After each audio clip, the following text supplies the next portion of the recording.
I've learned that people will forget what you said, people will forget what you did, but people will never forget how you made them feel. Yes, that's right. That's right. They never forget how you made them feel. And if there's anything that's the lighthouse of coaching sales, it's that part. How did you make them feel? How did the conversation make them feel? How do they feel not only about you, but about themselves and their future and what their desire is?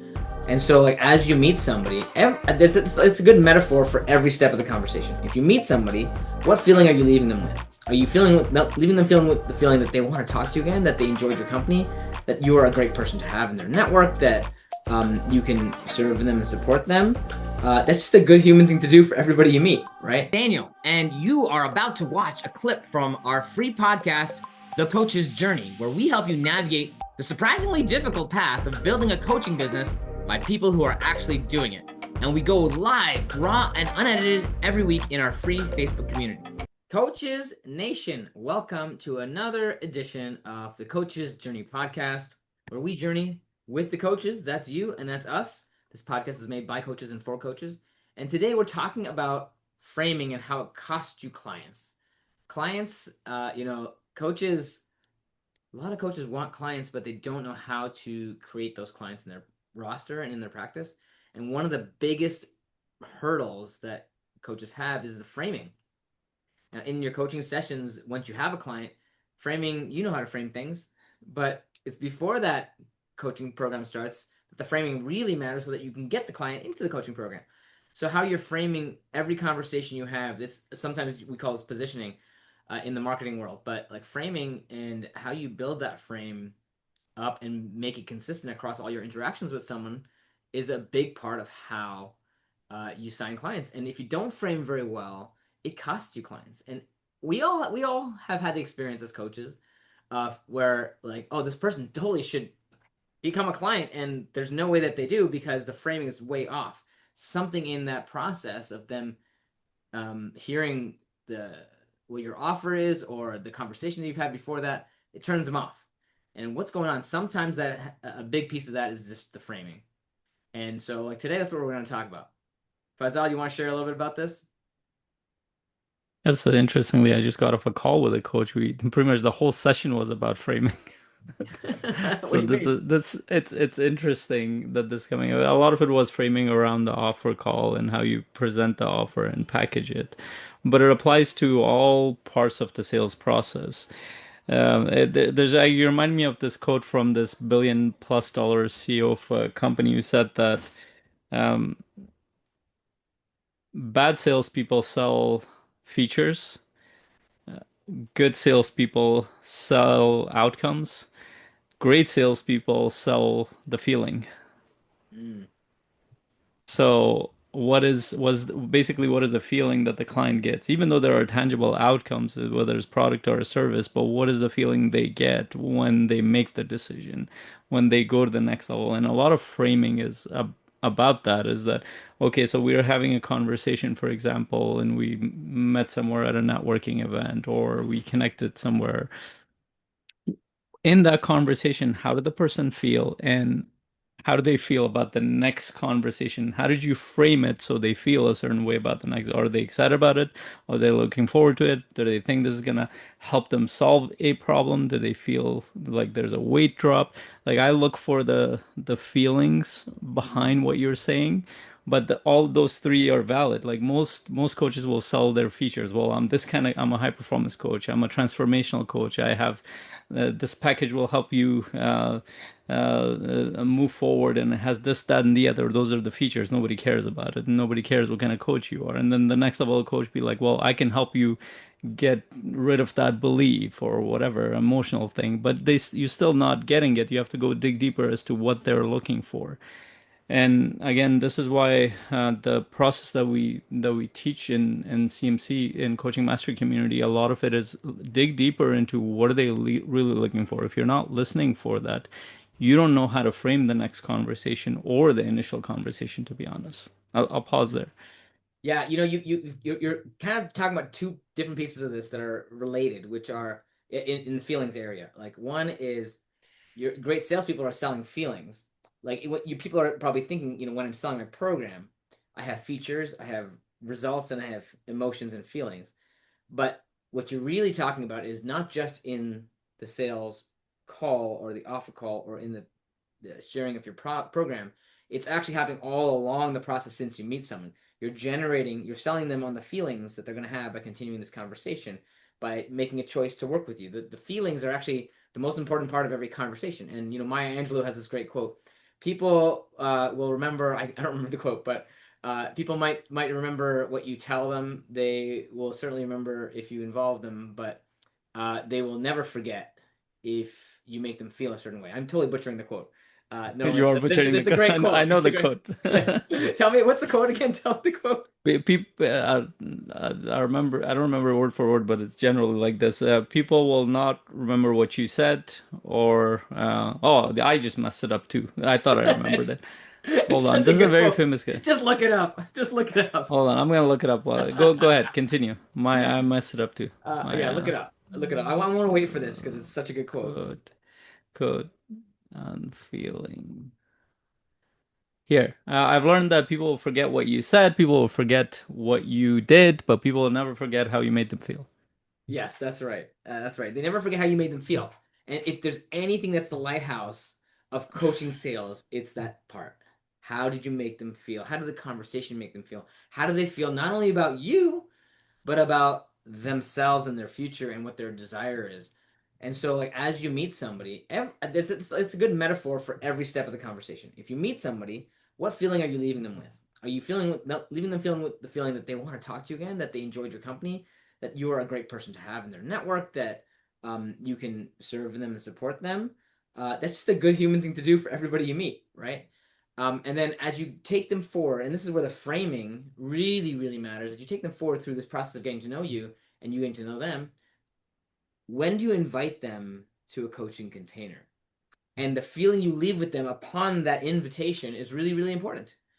How do you make it such that they feel really, really happy to do that, really excited to do that, really supported and do that, that you're going to show up and serve them? How do they feel the trust with you? That's a really big part of the framing, and that's at every stage. We have multiple stages before you even get to the discovery call of the frame that you need to build. If you bring them to a call, you frame that call too. The frame of what do they feel like is really important, but what's the purpose of the call? What are we doing in this call? There's a frame there too, and then there's a frame when you get in the call. How do you start the call? How do you set up the frame really smartly? What are we here for? Why are we having this conversation? And then at the end of the call, there's another frame setting that you do aside from all the stuff in the call, is how do you take them to the next step? There's so many different pieces of this puzzle but all the foundation is, as Faisal, you said, is it's feelings. It's at every step of the process. How are they feeling? What are the feelings it's generating within them? That's really important, I think. Let me give some examples around this so it becomes clear. So, and usually coaches and they'll be like, "Well, I don't know enough people that would want to get coach, or I don't know enough people that would want to promote me." Mm-hmm. And I get on calls with coaches all the time. Some know that I'm a coach, some don't know I'm a coach, and I always look for a couple of things. When I get on a call with them, I want to know how much they talked about themselves versus listened to me, and how many questions they asked me, and how many pauses they had. Were they aware? You mean just on a random like get to know you call? It could be a get to know me call. It could be somewhere I met with it. Like, and it has happened in so many contexts. It has happened on a get to know me call. It has been in an event we ran into each other. And here's the general thing I run into. I usually ask questions. It's just my starting point is I'll share something, but I'll ask a lot more questions about where they are. And even if I'm sharing about 5 minutes, I'll make it a point to go back to them. Generally speaking, most people suck at this part because they will just, and coaches are no exception, by the way. They get, The irony. especially if they feel like a little bit heard or understood, they get super, and the intention is not negative. They get super excited and they will go ahead and talk for the next 30 minutes. And I'm just shaking my head. Yeah. I'm asking them questions. I'm actually interested. To me, it's not a bore because I'm interested in people. But by the end of it, I'll hear a version of this. Hey, we should really collaborate and work together. Now, I know a bunch of stuff that they said, but they have no idea how that would look like with me because they don't know anything about me. How can you collaborate with somebody that you don't know anything about? Right. And Why this would you applies want to to collaborate with personal. somebody? More importantly, why would you want to collaborate with somebody you don't know anything about? Right. And there was virtually no interest from the other side. They just dumped a bunch of stuff on you. And again, I'm not saying they have negative intentions. You might have gotten excited. Maybe somebody was really interested in you and nobody else was.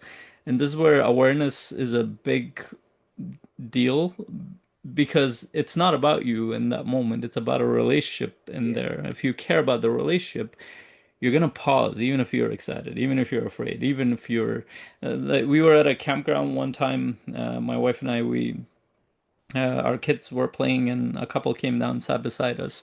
It was like one of the first times we had gone all the way to Florida, and we started talking to them, and they started sharing within like 10 minutes their whole life was in front of us and we were both listening because we're coaches too Very but open. they didn't stop for the next 1 hour. It was like a barrage of everything. They didn't ask us one question. They didn't connect on any point. They felt heard and understood, and by the end of that we felt a little bit drained, Yeah, that's which we a didn't mind. We thought that they needed some support and like they needed to be heard. We didn't try to coach or anything. They just needed to be heard. But we went home. We needed to make food and everything. With the feeling that we were left with was drained. there's several pieces of context there's several concepts in what you shared. One is curiosity as a way of being. And coaches, all the coaches you're talking about, I'm sure, and most coaches I know are actually very curious by nature. They have curiosity inside them, but they forget to role model it and to practice it and to live into it in these interactions that you're talking about. And in the other piece, the other concept is openness, and not the openness of being open, but like openness to other people. And what you demonstrated in the camping example is like your energy is just so open and curious that people can like release all the stuff they're holding in your presence. That's not true probably for everybody they meet, but there's probably certain people who can engender that kind of energy. And it's an energetic thing. It's the feeling. The frame you've built is like, I'm here, I'm listening, I'm present, I'm curious, and you can trust me. It's just the automatic energy they receive from you. This probably happens to you all the time. It happens to me all the time. So like people tend to open up, and this is about the frame of the energy you bring. So when people, if you, so for coaches listening, if you uh, can channel curiosity, like genuine curiosity, sometimes you got to train yourself to get out of your own way and to not worry about the things that are going on inside you. Oh, I'm a coach. I need to figure it out. This is a client, and all that stuff. I've been there too. I get it. But like where's that curiosity within you? And that would be what leads the conversation, regardless of whether this person's a coach or not. Curiosity is a powerful human connection mechanism, and when you're curious about someone, they can feel it. And if you're not really curious about it, they're gonna know. Yeah. You're not gonna be sending that energy out. So I would just say, practicing curiosity is really important because it builds the frame under which real connection happens, real trust gets built, and real opportunities to support one another as humans come about. And when you want to support somebody professionally, that trust is already built if you've demonstrated curiosity, you've demonstrated that openness to hear them. And if somebody is trying to open up to you, that's a good sign that you're doing that. Now the key is you got to harness that and harness it into an intentional coaching container if this person needs your support, because that could change their life. Because if you fail to do that, then you just end up in this one-way friendship where they're just dumping on you all the time, and you never have that mutual relationship. And that's probably where it belongs, more in a coaching relationship than in a friendship. Yeah. Yeah, and there's a need question too. At least in my experience, what I found out in the beginning when I was starting this out, I actually had a need to be heard a lot more than Mm-hmm. my need to hear other people. Yeah. And I noticed that the first few times I was doing the same thing. I was speaking a lot more, especially when I would connect with somebody who would understand me a little bit. And then I realized, and when I got on coaching calls, I was doing the same exact thing. And it just hit me like, is this useful for them or for me? Because I feel really good, but what's happening on the other side? And I realized that I had a need to express myself in a way that I hadn't been able to express in whatever environment I was in. Okay, so that became my responsibility. So I did a couple of things. One thing I did was I started a YouTube channel for that reason. Like, okay, if I have the need to train and express myself in so many ways, let me just do that. So I did that. But that wasn't enough. I needed to be in conversations. Then I put myself in conversations with other coaches and other business owners. I started doing that. I hired a coach. I realized that as I started doing that stuff, I had less and less of a need to speak a lot of times because I was heard. So there was a personal need that I wasn't quite aware of, and I was not given an opportunity to share that. And I have a feeling a lot of coaches fall into that place, and for a couple of reasons. It's not their fault. It's like they might be a little bit different. They might be much more curious. They might be a little bit different in their thinking. So their environment might have not true for every coach, but many coaches that I've met, especially when I've gone to conferences, they all have an amazing story, interesting story that they were not understood, they were not heard. They went through a breakdown in their family or their relationship or something happened, but they've not worked through that. Mm. And if you go there, what you will sound like is very needy to the other person. And it might not be needy in terms of money, but needy in terms of all kinds of other emotional needs. Yeah, you're actually making me think of something I never really connected before, but now I see it. I kind of subconsciously probably felt it, but when when you get yourself a coach as a coach, that is a place where you can suddenly be seen and heard and felt.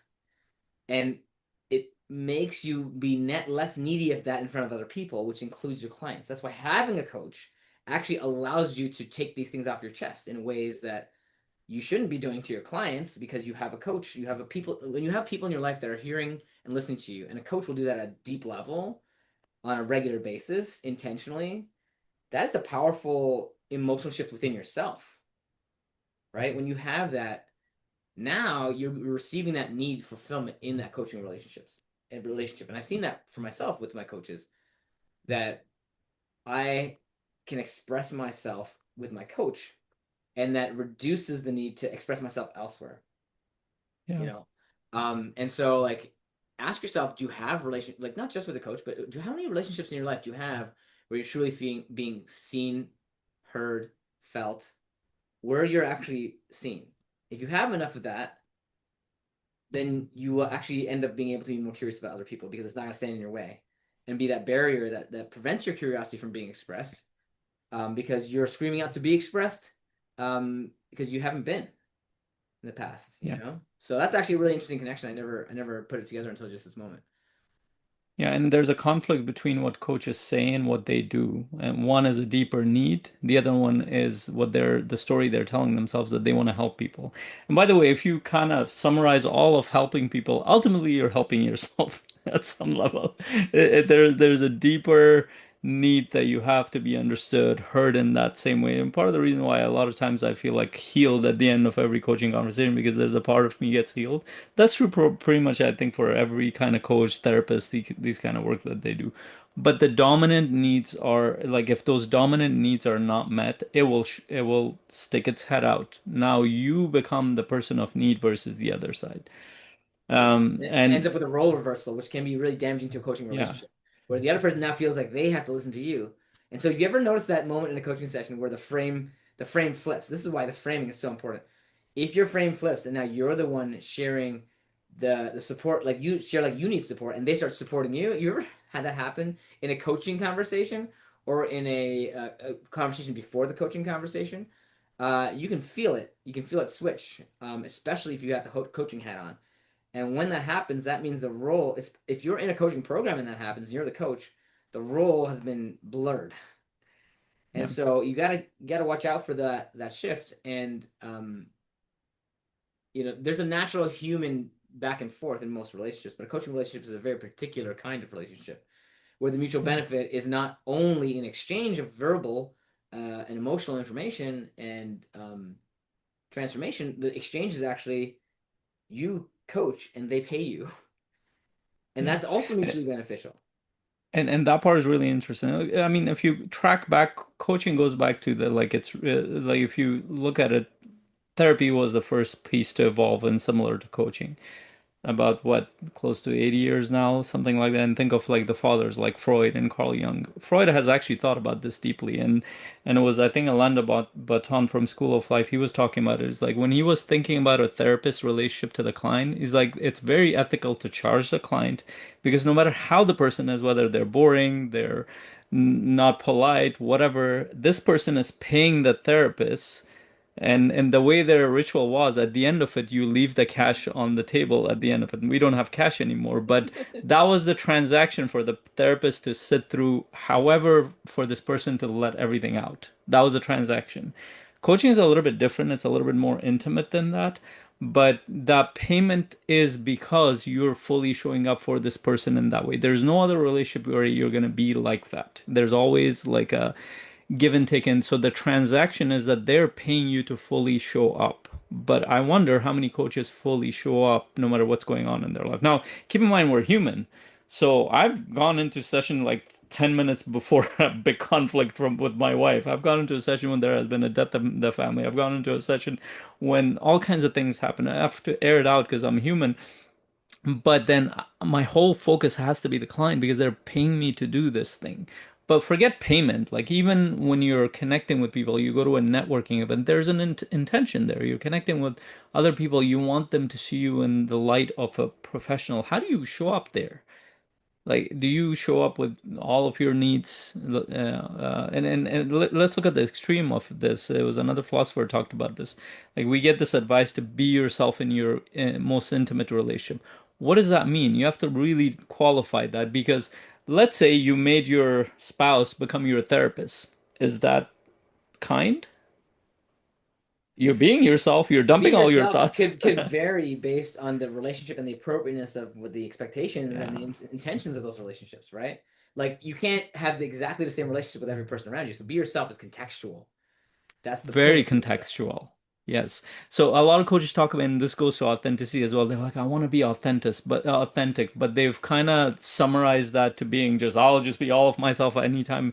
That's not healthy. That's not how human beings are. Yeah. We are You different you in can bring different your whole self, contexts. but you don't express every part of yourself in every situation. Right. But, and again, I'm saying this because I've done this. Every piece of it, I've overshared.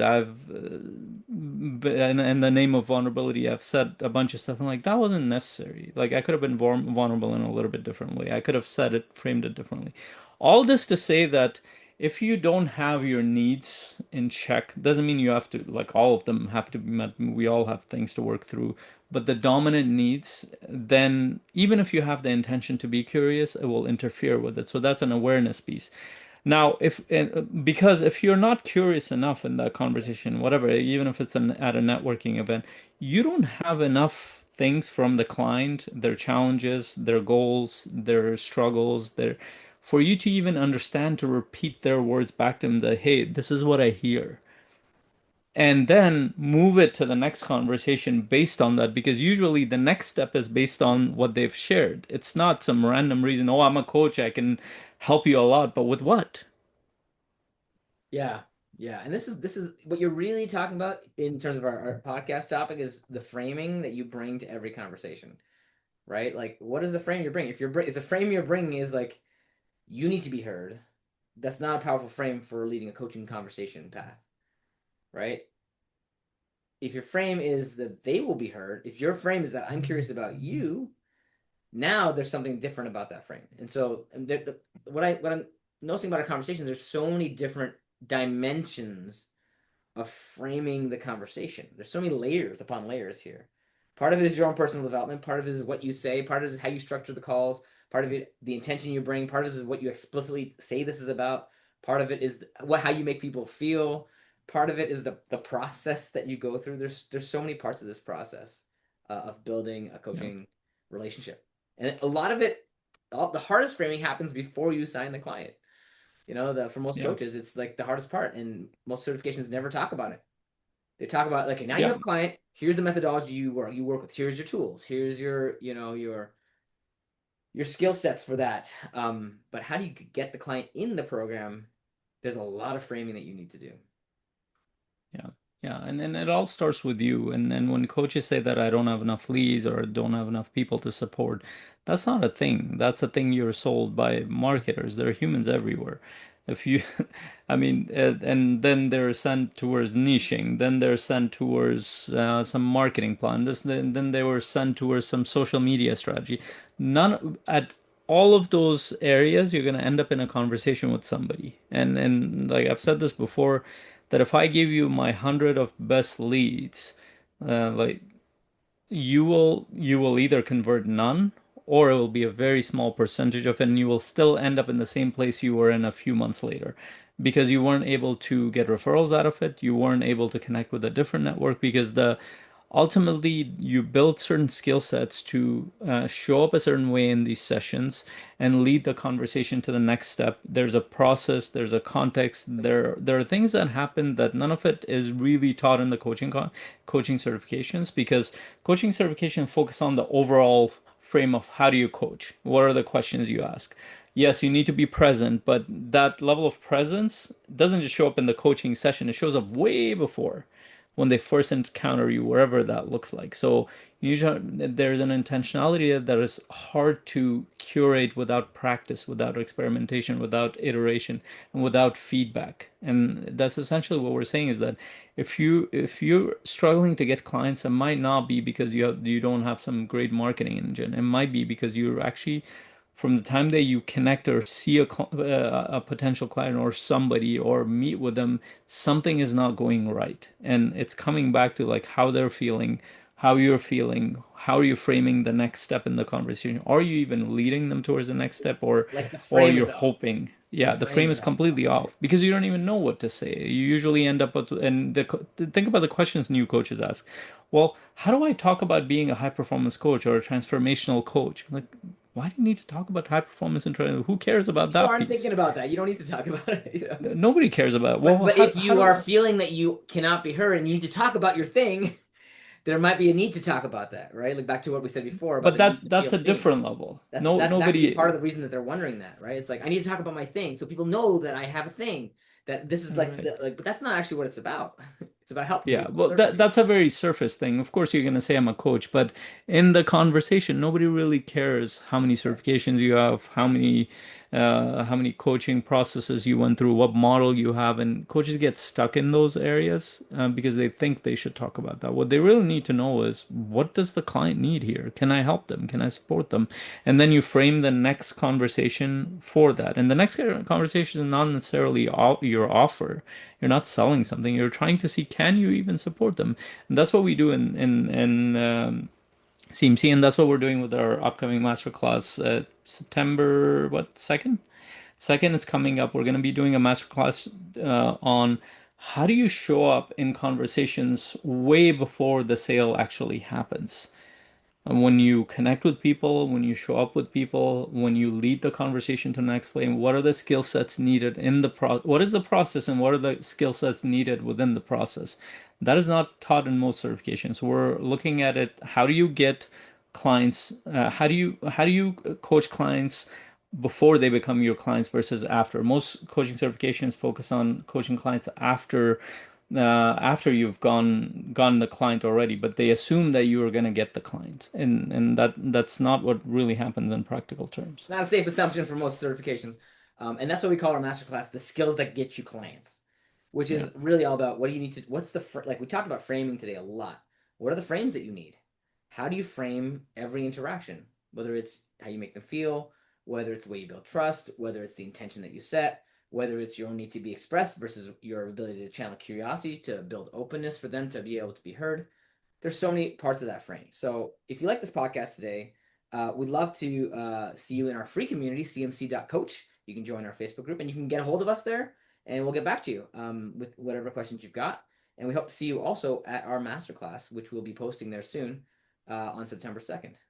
And if you Yeah. know of any coaches that need to hear this message today about framing and the framing that costs you clients, a lot of coaches do need to hear that message. So they'll be happy you share this podcast with them. If you liked anything you heard here today, please leave a reply wherever you're reading this or seeing this. And we will see you next time on the Coach's Journey podcast. Awesome. Bye.